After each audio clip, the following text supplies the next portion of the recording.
ილია ჭავჭავაძის საგურამოს სახელმწიფო მუზეუმში ილიაობის დღესასწაული გაიმართა. წელს ღონისძიებას ილიას მშობლიური კახეთი მასპინძლობდა. ღონისძიებას კულტურის მინისტრი ესწრებოდა. თინათინ ნურუხაძის განცხადებით, სოფელ წიწამორთან ილია ჭავჭავაძის ძეგლსა და ილიას მკვლელობის ადგილას აღმართულ ობელისკს სრული რეაბილიტაცია ჩაუტარდება.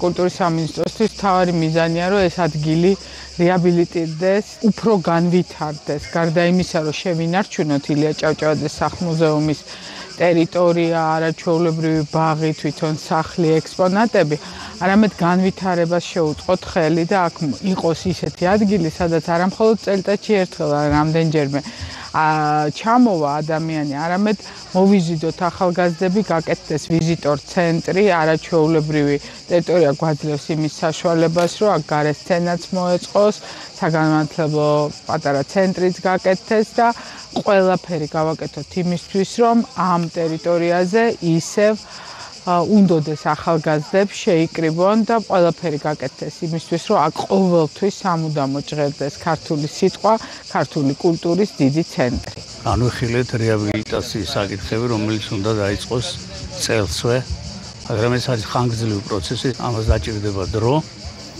და ვფიქრობთ, რომ ილიას 190 წლისავისათვის 22.2021 წელს რაღაცა ისეთი გაკეთდება, რომელიც უფრო დიდი იმედს მოგცემს, რომ სრულად დამთავრდება ეზოკარმიდამოს ობელისკის ძეგლისა და ახალი ადმინისტრაციული შენობის მშენებლობა.